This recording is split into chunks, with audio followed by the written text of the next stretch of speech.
Hello दोस्तों, नोला व्लॉगમાં તમારું સ્વાગત છે। દોસ્તો જોઈ લે, આપણે આમાં કપાસ ભરાય છે। જે ગાડી સીટિયા વેચતા નહીં તો વરસાદમાં વેચે છે। જો બે ગાડી ભરાય છે, તમને દેખાડો। એક આમાં ભરાયો, થોડોક ભરી દીધો, ઓલીમાં હજી ચાલુ કર્યો। જોઈ લ્યો दोस्तों, देखो एक कपास भरे છે। बीजे घर बे घर भरे છે, बे गाड़ीओ भरे છે। જોઈ લ્યો,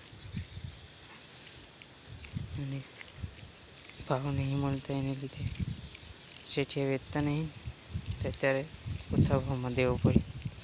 वीडियो अच्छा लगे तो लाइक शेयर सब्सक्राइब करना ना भूले दोस्तों। देख लो दोस्तों, ये कपास આવી રીતે ચોટી ગયો છે। જોઈ લ્યો, 2 વર્ષ થઈ ગયા। જો આ ગાડી ભરાવા આવી છે અને બીજી પણ ભરાવા આવી છે। જોઈ લ્યો, देखो कमलेश मेहरा ब्लॉग चैनल से दोस्तों, लाइक शेयर सब्सक्राइब करना ना भूले हमारे चैनल को। ऐसे ऐसे वीडियो देखने के लिए।